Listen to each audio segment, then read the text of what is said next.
जय हिंद दोस्तों, आपका स्वागत है आपके अपने YouTube चैनल तैयारी वाला पे। दोस्तों आज हम साइंस के पार्ट 2 लेकर आए हैं। दोस्तों इसमें 25 महत्वपूर्ण प्रश्न होंगे जो प्रीवियस ईयर में पूछा गया था। तो चलिए शुरू करते हैं। आज का पहला प्रश्न है दोस्तों कि विद्युत चालकता की यूनिट क्या है। विद्युत चालकता का यूनिट पूछा जा रहा है। आपके सामने ऑप्शन है। Option number A mho, option number B ohm, option number C faraday और ऑप्शन नंबर डी एम्पियर। तो इसका सही आंसर हो जाएगा ऑप्शन नंबर ए। विद्युत चालकता का जो यूनिट होता है वह महो होता है। आप लोग ध्यान में रखिएगा। ऑप्शन नंबर बी को देखते हैं। ओम लिखा हुआ है। तो ओम जो है यह विद्युत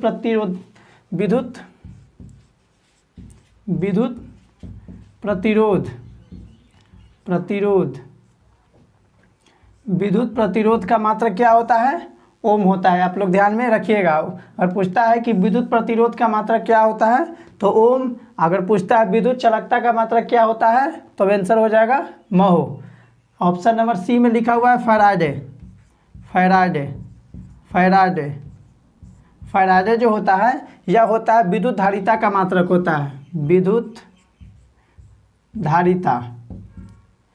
विद्युत धारिता का मात्रक क्या होता है तो फैराडे होता है। आप लोग ध्यान में इसे रखिएगा। ऑप्शन नंबर डी पर है। ऑप्शन नंबर डी है एम्पियर जो होता है वह विद्युत धारा का मात्रक होता है। विद्युत धारा। तो यहाँ पर देख लिए महो को अगर पूछता है तो विद्युत चालकता का मात्रक क्या होता है? महो होता है। उसके बाद में विद्युत प्रतिरोध पूछता है तो इसका मात्रक क्या होता है? ओम होता है। अगर विद्युत धारिता पूछता है तो इसका मात्रक क्या होता है? फैराडे होता है। और विद्युत धारा पूछता है तो इसका मात्रक होता है एम्पियर। ये आप लोग ध्यान में रखिएगा। तो यहाँ पर प्रश्न पूछा गया था कि विद्युत चालकता की यूनिट क्या है तो सही आंसर हो जाएगा ऑप्शन नंबर ए महो। चलिए अब अगले प्रश्न पर आते हैं। प्रश्न संख्या 2 होगा।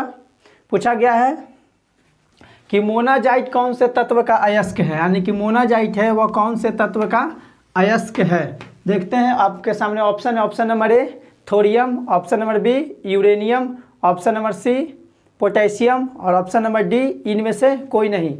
तो इसका सही आंसर हो जाएगा option number A. Option number A thorium जो है वो अयस्क। थोरियम का अयस्क कौन है? मोनाजाइट किसका अयस्क है? थोरियम का। ऑप्शन नंबर बी में है यूरेनियम का देख लेते हैं क्या क्या है। यूरेनियम का 2 महत्वपूर्ण अयस्क हैं। एगो होता है कार्नेटाइट और एक और होता है पिंच ब्लेड। आप लोग ध्यान में इसे रखिएगा। मोनाजाइट किसका अयस्क है? थोरियम का अयस्क है। अगर पूछता है कार्नेटाइट या पिंच ब्लेड वह किसका अयस्क है? यूरेनियम का। उसके बाद में पोटेशियम है। ऑप्शन नंबर सी में पोटेशियम का देख लेते हैं। पोटेशियम का होता है नाइटर। इसका सूत्र होता है KNO3 पोटेशियम नाइट्रेट इसको पढ़ते हैं। KNO3 इसका सूत्र होता है नाइटर। उसके बाद में इसका एक और होता है कार्नेलाइट।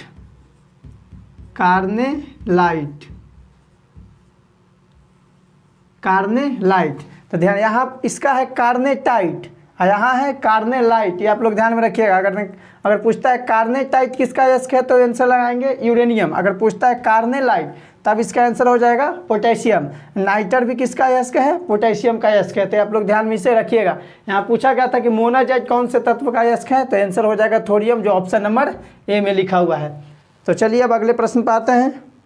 प्रश्न संख्या 3 है। देखते हैं क्या है।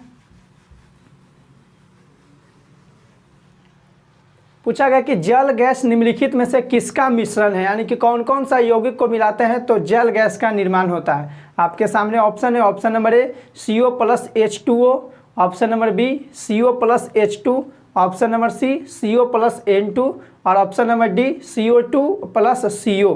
तो इसका सही आंसर हो जाएगा option number B. Option number B इसका सही आंसर होगा CO+H2।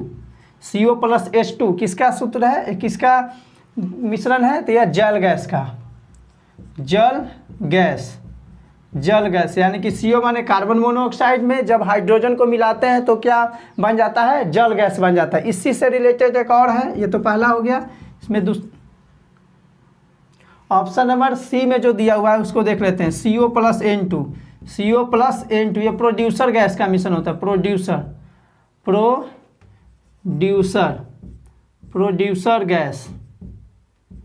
गैस।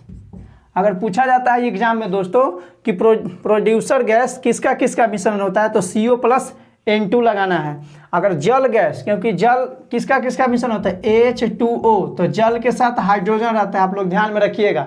और यहाँ पर N प्रोड्यूसर गैस में कौन सा होता है, नाइट्रोजन गैस रहता है। दोनों जगह सेम है, CO यहाँ भी है, CO यहाँ भी है। तो सिर्फ ये ध्यान रखिएगा, अगर जल गैस पूछता है तब यहाँ जल किसका मिश्रण है, हाइड्रोजन का, तो ये हाइड्रोजन इसके साथ मिल जाता है। उसके बाद में यहाँ नाइट्रोजन है, जब नाइट्रोजन को कार्बन मोनोऑक्साइड के साथ मिलाते हैं तो क्या बन जाता है, प्रोड्यूसर गैस बनाता है। इस तरह से इसको आप आसानी से याद रखिएगा। तो जल गैस का सूत्र क्या, जल गैस किसका किसका मिश्रण है, CO + H2, प्रोड्यूसर गैस किसका है, CO + N2। तो यहाँ पर जल गैस पूछा गया था तो इसका सही आंसर हो जाएगा ऑप्शन नंबर बी, इसका सही आंसर हो जाएगा CO + H2। अब अगले प्रश्न पर आते हैं, प्रश्न संख्या 4 है, देखते हैं क्या है। पूछा गया है कि निम्नलिखित में से कौन सी धातु जल के साथ अभिक्रिया करके हाइड्रोजन उत्पन्न नहीं करती, यानी कि 4 गो ऑप्शन है, इसमें से कोई एक धातु है जो जल के साथ अभिक्रिया करके हाइड्रोजन उत्पन्न नहीं करता है। आपके सामने ऑप्शन है, option number A lithium, option number B cadmium, option number C potassium और ऑप्शन नंबर डी सोडियम। तो इसका सही आंसर हो जाएगा option number B cadmium, option number B cadmium.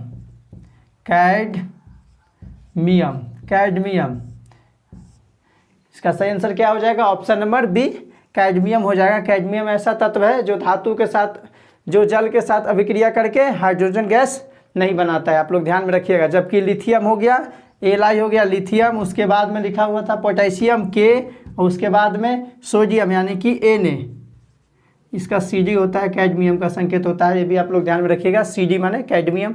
तो लिथियम का संकेत होता है Li, पोटेशियम का संकेत होता है K और सोडियम का संकेत होता है Na।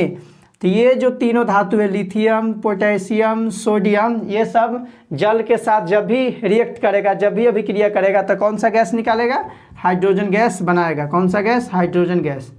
जबकि कैडमियम जो है जल के साथ अभिक्रिया करता है तो हाइड्रोजन गैस नहीं बनाता है, आप लोग ध्यान में इसे रखिएगा। तो इसका सही आंसर हो जाएगा ऑप्शन नंबर बी, इसका सही आंसर हो जाएगा। अब अगले प्रश्न पर आते हैं, प्रश्न संख्या 5 है, देखते हैं क्या है।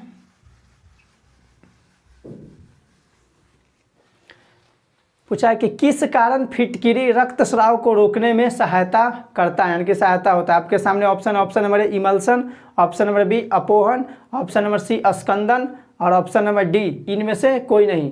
तो इसका सही आंसर हो जाएगा ऑप्शन नंबर सी स्कंदन, ऑप्शन नंबर सी स्कंदन। अगर ब्लड जहाँ निकल रहा है तो फिटकिरी लगाने से क्या होता है, ब्लड रुक जाता है, खून रुक जाता है। तो कौन सा प्रक्रिया है, इसको बोलते हैं स्कंदन, स्कंदन के द्वारा करता है। इसमें ऑप्शन नंबर ए में है इमल्सन। इमल्सन को हिंदी में पायस कहते हैं, पायस। इमल्सन को क्या कहते हैं, पायस कहते हैं। तो पायस का एग्जाम्पल दूध हो गया, दूध, उसके बाद में पेंट, दूध और पेंट किसका एग्जाम्पल, किसका उदाहरण है, इमल्सन यानी कि पायस का एग्जाम्पल है, पायस का उदाहरण है। ये आप लोग ध्यान में इसे रखिएगा। और इसमें एक और लिखा हुआ है ऑप्शन नंबर सी में, बी में है अपोहन। अपोहन क्या होता है दोस्तों, कि जिस विधि से कोलाइडी को शुद्ध किया जाता है, यानी कि जिस विधि से कोलाइडी को शुद्ध किया जाता है, कोलाइडी ध्यान में रखिए, कोलाइडी जो विलयन होता है ना, विलयन को शुद्ध किया जाता है, शुद्ध किया जाता है, ध्यान में रखिएगा। यानी कि जिस विधि से कोलाइडी विलयन को शुद्ध किया जाता है वही विधि क्या कहलाता है, अपोहन कहलाता है, यानी कि डायलिसिस कहलाता है। तो आप लोग ध्यान में रखिएगा।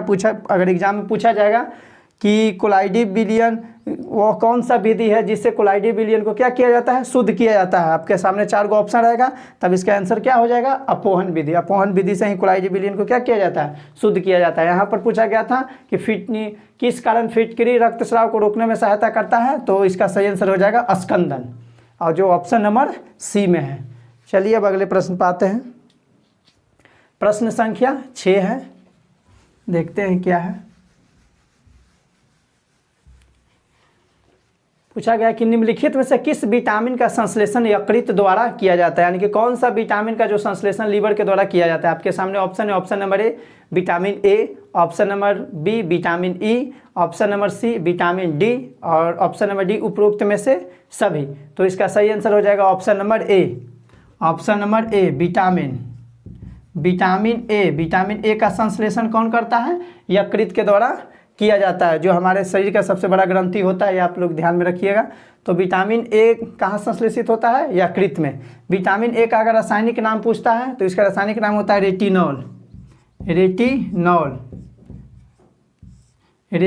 और विटामिन ए के कमी से कौन सा रोग हो जाता है, अंधापन, आँख रोशनी चली जाती है, अंधापन हो जाती है, आप लोग ध्यान में रखिएगा। तो रेटिनॉल किसका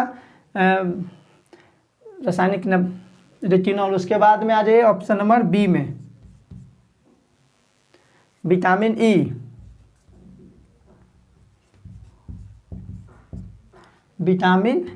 विटामिन ई से क्या होता है, बांझपन होता है। विटामिन ई से क्या हो जाता है, बांझपन, आप लोग ध्यान में रखिएगा। उसके बाद में विटामिन सी है, ऑप्शन नंबर सी में विटामिन डी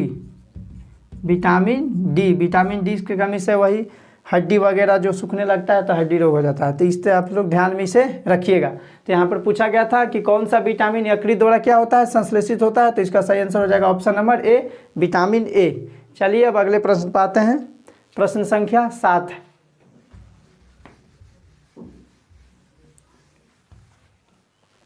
पूछा गया है कि इंद्रधनुष के रंगों का सही क्रम बताना है। तो आइए देखते हैं। पहला ऑप्शन है नीला, हरा और बैगनी। ऑप्शन नंबर बी में है बैगनी, हरा और नीला। ऑप्शन नंबर सी में है नीला, पीला और हरा। और ऑप्शन नंबर डी में है नीला, हरा और पीला। तो इंद्रधनुष का सही क्रम का जो आंसर हो जाएगा इसका सही आंसर हो जाएगा option number D. Option number D में क्या है, नीला, हरा और पीला। नीला, हरा और पीला। बैजानी, फिनाला, चाहे विबग्योर, ट्रिक याद रखिएगा। तो आप लोग को इंद्रधनुष में जो भी रंग है वो आसानी से याद हो जाएगा। बैजानी, फिनाला या विबग्योर, ये इसका ट्रिक है। तो यहाँ पर नीला, हरा और पीला इसका सही आंसर हो जाएगा, जो ऑप्शन नंबर डी में है। तो चलिए अब अगले प्रश्न पर आते हैं। प्रश्न संख्या 8 है, देखते हैं क्या है। पूछा गया है कि रेफ्रिजरेटर में थर्मोस्टेट का क्या काम है, यानी कि रेफ्रिजरेटर में थर्मोस्टेट कौन सा काम करता है। आपके सामने ऑप्शन नंबर ए तापमान को कम करना, ऑप्शन नंबर बी हिमायन ताप को बढ़ाना, ऑप्शन नंबर सी एक समान ताप को बनाए रखना, और ऑप्शन नंबर डी गलनांक को घटाना। तो इसका सही आंसर हो जाएगा option number C. Option number C यानी एक समान तापमान बनाए रखता है। एक समान तापमान बनाना,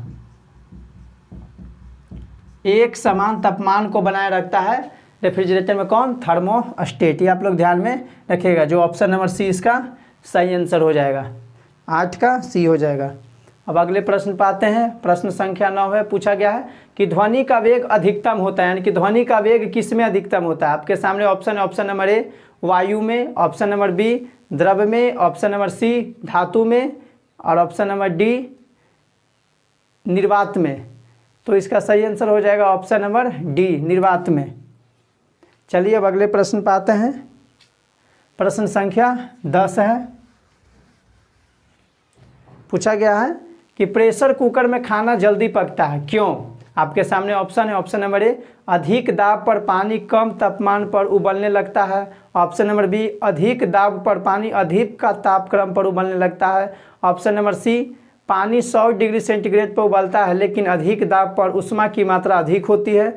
और ऑप्शन नंबर डी कुकर के अंदर संवहन धाराएं उत्पन्न हो जाती हैं। तो इसका सही आंसर हो जाएगा ऑप्शन नंबर बी।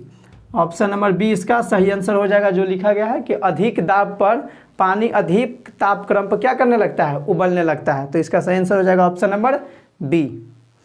अब अगले प्रश्न पाते हैं, प्रश्न संख्या 11 है, देखते हैं क्या है। पूछा गया कि रेडियोधर्मी पदार्थ उत्सर्जित करता है। आपके सामने ऑप्शन है, ऑप्शन नंबर ए अल्फा कण, ऑप्शन नंबर बी बीटा कण, ऑप्शन नंबर सी गामा कण, ऑप्शन नंबर डी उपयुक्त सभी। तो इसका सही आंसर हो जाएगा ऑप्शन नंबर डी हो जाएगा, उपयुक्त सभी। उपयुक्त सभी। अल्फा कण भी उत्सर्जित करता है, अल्फा कण, बीटा कण और गामा कण भी, तीनों कण उत्सर्जित करता है। कौन? रेडियोधर्मी पदार्थ। इसमें अल्फा कण जो होता है वह धनात्मक होता है, ध्यान में रखिएगा, धनात्मक। बीटा कण होता है जो ऋणात्मक होता है, जबकि गामा कण उदासीन होता है, उदासीन, इस पर कोई आवेश नहीं रहता है। यानी कि रेडियोधर्मी पदार्थ कौन सा कण? 3 गो कण उत्पन्न करता है। अल्फा कण धनात्मक होता है, ध्यान में रखिएगा, यानी कि प्लस भी होता है, माइनस भी होता है, यह जीरो होता है, यह उदासीन होता है, यहाँ पर कोई चार्ज नहीं होता। अब बीटा कण ऋणात्मक होता है और गामा कण क्या होता है? उदासीन होता है। इस पर आप ध्यान में रखिएगा। तो यहाँ पर इसका सही आंसर हो जाएगा ऑप्शन नंबर डी, उपयुक्त सभी। चलिए अब अगले प्रश्न पर आते हैं। प्रश्न संख्या 12 है, देखते हैं। पूछा गया है कि हाइड्रोजन बम निम्न में से किस सिद्धांत पर आधारित है। देखिए हाइड्रोजन जो बम है जो किस सिद्धांत पर कार्य करता है। आपके सामने ऑप्शन है, ऑप्शन नंबर ए नियंत्रित संलयन अभिक्रिया, ऑप्शन नंबर बी अनियंत्रित संलयन अभिक्रिया, ऑप्शन नंबर सी नियंत्रित विखंडन अभिक्रिया और ऑप्शन नंबर डी अनियंत्रित विखंडन अभिक्रिया। तो इसका सही आंसर हो जाएगा option number B. Option number B हो जाएगा अनियंत्रित, अनियंत्रित, अनियंत्रित संलयन अभिक्रिया, अभिक्रिया, अनियंत्रित संलयन अभिक्रिया पर आधारित होता है। कौन? Hydrogen bomb. आप लोग ध्यान में रखिएगा, जो ऑप्शन नंबर बी में है इसका सही आंसर हो जाएगा। अब आते हैं प्रश्न संख्या 13 पर। प्रश्न संख्या 13 क्या है देख लेते हैं।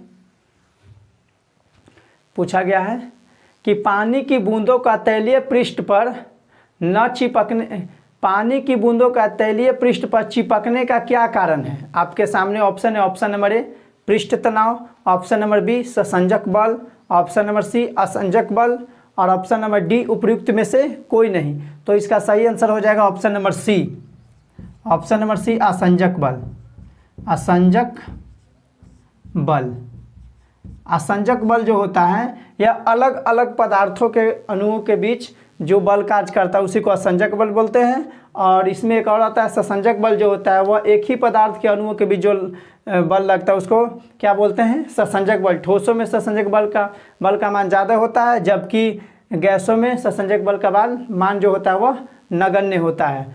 पृष्ठ तनाव है तो पृष्ठ, ऑप्शन नंबर ए में लिखा पृष्ठ तनाव, तो वर्षा के बूंद गोलाकार होना पृष्ठ तनाव के कारण होता है। और शेविंग ब्रश जो दाढ़ी बनाने वाला जो ब्रश होता है वो सट जाता है, चिपक जाता है पानी में, तो वो भी किसके कारण होता है? पृष्ठ तनाव के कारण ही होता है। आप लोग ध्यान में रखिएगा। तो यहाँ पर प्रश्न पूछा गया था कि पानी की बूंदों का तैलीय पृष्ठ पर चिपकने का क्या कारण है, तो असंजक बल। इसका सही आंसर हो जाएगा ऑप्शन नंबर सी, इसका राइट आंसर हो जाएगा। चलिए अब अगले प्रश्न पर आते हैं। प्रश्न संख्या 14 है दोस्तों, देखते हैं कि पूछा गया कि एक्सरे किस प्रकार का तरंग है। आपके सामने ऑप्शन है, ऑप्शन नंबर ए अनुप्रस्थ, ऑप्शन नंबर बी अनुदैर्ध्य, ऑप्शन नंबर सी विद्युत चुम्बकीय और ऑप्शन नंबर डी उपयुक्त में से कोई नहीं। तो एक्सरे जो है वह विद्युत चुम्बकीय तरंग है। आप लोग ध्यान में रखिएगा, इसका सही आंसर हो जाएगा ऑप्शन नंबर सी। एक्सरे जो है, एक्सरे जो है वह विद्युत चुम्बकीय तरंग है। विद्युत चुम्बकीय तरंग है। कैसा तरंग है? विद्युत चुम्बकीय तरंग है। विद्युत चुम्बकीय जो तरंग है दोस्तों वह फोटोन से बना होता है। किससे बना होता है? फोटोन। किससे बना होता है? फोटोन का बना होता है। आप लोग ध्यान में रखिएगा, विद्युत चुम्बकीय जो तरंग है वह किससे बना होता है? फोटोन से बना होता है। और एक्सरे कैसा तरंग है? वह विद्युत चुम्बकीय तरंग है। यहाँ पर ऑप्शन नंबर बी में है अनुदैर्ध्य, अनुदैर्ध्य, अनुदैर्ध्य।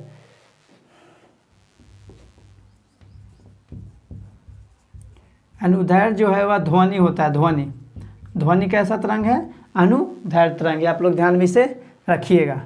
तो चलिए इसका सही आंसर हो जाएगा 14 के क्या हो जाएगा ऑप्शन नंबर सी विद्युत चुम्बकीय तरंग। अब अगले प्रश्न पे आते हैं। प्रश्न संख्या 15 है, देखते हैं क्या है। पूछा गया है कि पेंडुलम को चंद्रमा पर ले जाने पर उसके आवर्तकाल पर क्या प्रभाव पड़ता है। आपके सामने ऑप्शन है, ऑप्शन नंबर ए घटेगा, ऑप्शन नंबर बी बढ़ेगा, ऑप्शन नंबर सी शून्य होगा या ऑप्शन नंबर डी इनमें से कोई नहीं। तो इसका सही आंसर हो जाएगा ऑप्शन नंबर बी बढ़ेगा। बढ़ेगा, बढ़ेगा, इसका सही आंसर क्या हो जाएगा ऑप्शन नंबर बी बढ़ेगा। क्यों? क्योंकि हम जानते हैं कि चंद्रमा पर जो गुरुत्वीय त्वरण का मान जो होता है, जी का जो मान होता है पृथ्वी पर का 1/6 गुना होता है। पृथ्वी पर से क्या हो जाता है 1/6 गुना होता है। इस कारण से अगर हम किसी भी पेंडुलम को चंद्रमा पर ले जाते हैं तो उसका आवर्तकाल क्या हो जाएगा दोस्तों, वह बढ़ जाएगा। इसका सही आंसर हो जाएगा ऑप्शन नंबर बी, इसका सही आंसर हो जाएगा। चलिए अगले प्रश्न पर आते हैं। प्रश्न संख्या 16 है। पूछा गया है कि मानव शरीर का सबसे बड़ा अंग कौन सा है। आपके सामने ऑप्शन है, ऑप्शन नंबर ए गुर्दा, ऑप्शन नंबर बी यकृत, ऑप्शन नंबर सी हृदय और ऑप्शन नंबर डी मस्तिष्क। तो इसका सही आंसर हो जाएगा ऑप्शन नंबर बी लीवर, यकृत। यकृत, लीवर। लीवर जो होता है वह मानव शरीर का सबसे बड़ा अंग है, आप लोग ध्यान में इसे रखिएगा। अब अगले प्रश्न पर आते हैं। पूछा गया है कि निम्नलिखित में से कौन सा जंतु स्तनपायी नहीं है। आपके सामने ऑप्शन है, option number A shark, option number B चूहा, ऑप्शन नंबर सी चमगादड़ या ऑप्शन नंबर डी सभी। तो इसका सही आंसर हो जाएगा option number A shark. Option number इसका सही आंसर हो जाएगा। शार्क जो है स्तनपायी नहीं है, शार्क। आप लोग इसे ध्यान में रखिएगा। अब अगले प्रश्न पर आते हैं। प्रश्न संख्या 18 है। पूछा गया है कि प्रकाश संश्लेषण के दौरान प्रकाशीय ऊर्जा किस ऊर्जा में परिवर्तित हो जाता है। यानी कि प्रकाश संश्लेषण, पेड़ पौधा जो भोजन बनाता है उस प्रक्रिया को प्रकाश संश्लेषण कहते हैं। तो इसमें जो प्रकाश ऊर्जा होता है वह कौन से ऊर्जा में बदल जाता है। आपके सामने ऑप्शन है, ऑप्शन नंबर ए विकिरण ऊर्जा, ऑप्शन नंबर बी रासायनिक ऊर्जा, ऑप्शन नंबर सी यांत्रिक ऊर्जा, ऑप्शन नंबर डी बी एवं सी दोनों। तो इसका सही आंसर हो जाएगा ऑप्शन नंबर बी रासायनिक ऊर्जा में बदल जाता है। किसमें? रासायनिक ऊर्जा में, रासायनिक ऊर्जा में बदल जाते हैं। आप लोग ध्यान में रखिएगा, जब प्रकाश संश्लेषण होता है तो प्रकाश ऊर्जा किस में बदल जाता है? रासायनिक ऊर्जा में, जो ऑप्शन नंबर बी में इसका दिया हुआ है। तो इसका सही आंसर हो जाएगा ऑप्शन नंबर बी रासायनिक ऊर्जा। अगले प्रश्न पाते हैं। प्रश्न संख्या 19 है, देखते हैं क्या है। पूछा गया कि किसी जीवित शरीर के भीतर कोशिका या ऊतक की मृत्यु को क्या कहते हैं। अगर कोई जीवित शरीर है उसके भीतर कोशिका या ऊतक मृत्यु हो जाता है यानी कि मर जाता है तो उसको क्या कहते हैं। आपके सामने ऑप्शन है, option number A nephrosis, option number B necrosis, option number C neutrophilia और ऑप्शन नंबर डी हिप्रोफिलिया। तो इसका सही आंसर हो जाएगा option number B necrosis. Necrosis, necrosis क्या हो जाएगा इसका आंसर? नेक्रोसिस हो जाएगा। इसका सही आंसर हो जाएगा नेक्रोसिस, जो ऑप्शन नंबर बी में है। अगर किसी जीवित शरीर के भीतर कोशिका या ऊतक मर जाता है तो उसको क्या बोला जाता है? नेक्रोसिस बोला जाता है। इसका सही आंसर हो जाएगा नेक्रोसिस, जो ऑप्शन नंबर बी में है। चलिए अब अगले प्रश्न पर आते हैं। प्रश्न संख्या 20 होगा दोस्तों, देखते हैं क्या है। पूछा गया कि निम्न में से कौन ग्रीन हाउस गैस का उदाहरण नहीं है। आपके सामने ऑप्शन है, ऑप्शन नंबर ए जलवाष्प, option number B carbon dioxide, option number C nitric oxide और ऑप्शन नंबर डी क्लोरोफ्लोरोकार्बन। तो इसका सही आंसर हो जाएगा option number C nitric oxide. Option number C nitric oxide. Nitric oxide, nitric oxide है वह green house gas का उदाहरण नहीं है, जबकि जलवाष्प CO2, CFC, मीथेन, CH4 भी ध्यान में रखिएगा, मीथेन, CH4 ये सब जितना है सब ग्रीन हाउस गैस है। आप लोग ध्यान में रखिएगा कौन कौन? जलवाष्प हो गया, CO2 हो गया यानी कि कार्बन डाइऑक्साइड हो गया, CFC क्लोरोफ्लोरोकार्बन हो गया, शॉर्ट फॉर्म में इसको CFC भी लिखते हैं क्लोरोफ्लोरोकार्बन, और मीथेन CH4 ये सब क्या है? ये सब जो है ये सब ग्रीन हाउस गैस का उदाहरण है, जबकि nitric oxide green house gas का उदाहरण नहीं है। तो इसका यहाँ पर पूछा गया था कि कौन सा ग्रीन हाउस गैस का उदाहरण नहीं है, तो अब इसका आंसर क्या हो जाएगा, नाइट्रिक ऑक्साइड। तो जो ऑप्शन नंबर सी में है। चलिए अब अगले प्रश्न पे आते हैं। प्रश्न संख्या 21 है।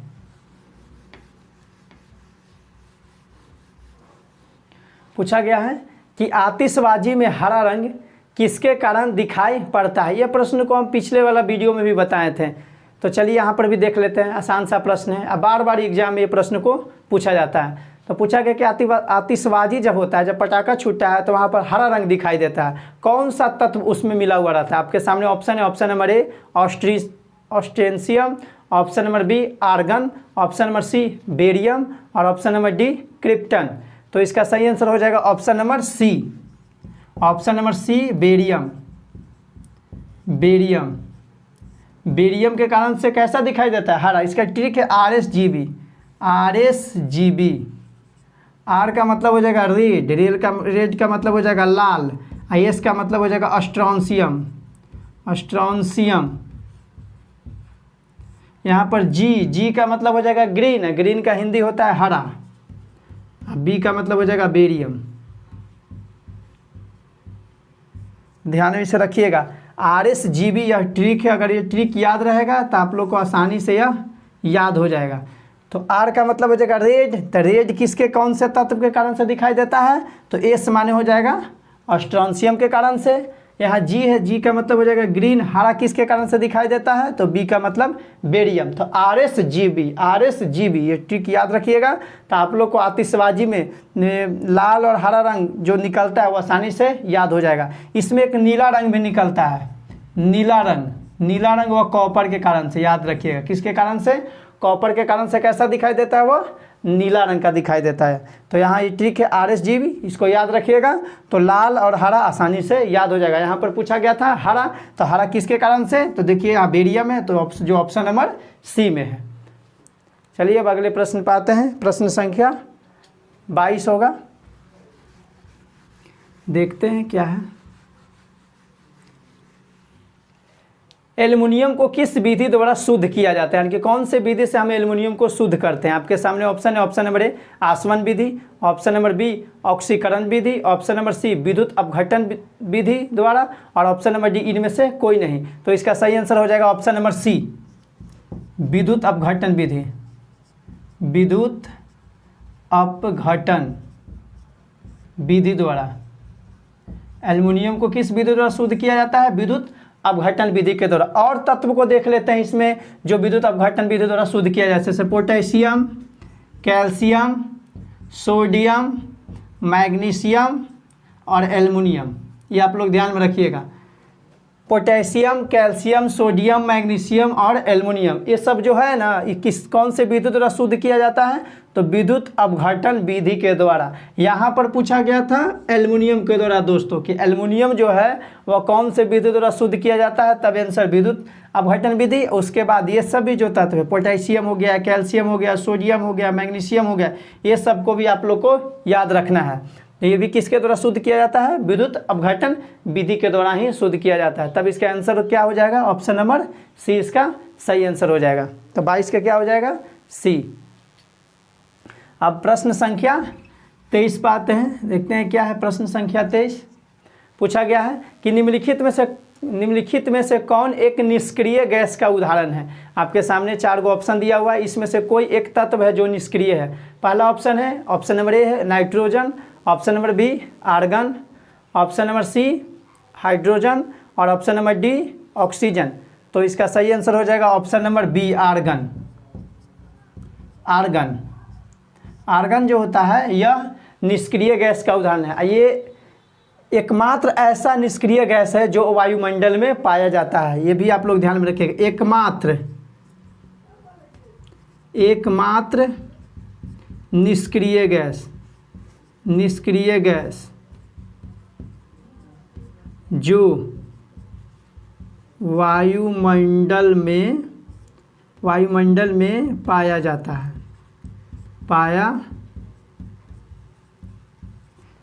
है। तो आर्गन जो है एकमात्र निष्क्रिय गैस है जो कहाँ पाया जाता है, वायुमंडल में पाया जाता है। तो इसका सही आंसर हो जाएगा ऑप्शन नंबर बी, आर्गन। अब आते हैं प्रश्न संख्या 24 पर, देखते हैं क्या है। पूछा गया है कि वर्णांधता नामक रोग को किस लेंस या किस प्रयोग द्वारा हम दूर कर सकते हैं। कोई व्यक्ति अगर वर्णांधता से अगर ग्रसित है तो उसको हम किस प्रकार से दूर कर सकते हैं। आपके सामने ऑप्शन है अवतल लेंस के द्वारा, ऑप्शन नंबर बी उत्तल लेंस के द्वारा, option number C bifocal lens के द्वारा, या ऑप्शन नंबर डी उपरोक्त में से कोई नहीं। तो इसका सही आंसर हो जाएगा ऑप्शन नंबर डी, को किसी भी लेंस के द्वारा वर्णांधता को हम दूर नहीं कर सकते हैं। तो इसका सही आंसर क्या हो जाएगा, ऑप्शन नंबर डी, उपरोक्त में से कोई नहीं। चलिए अब आज का लास्ट प्रश्न है 25वां प्रश्न है, देखते हैं क्या है। पूछा गया है कि निम्नलिखित में से कौन सा वायु प्रदूषण को मॉनिटर करता है, यानी कि वायु प्रदूषण को कौन मॉनिटर करता है। आपके सामने ऑप्शन है, ऑप्शन नंबर ए शैवाल, option number B bacteria, option number C lichen, और ऑप्शन नंबर डी कवक। तो इसका सही आंसर हो जाएगा ऑप्शन नंबर सी, लाइकेन।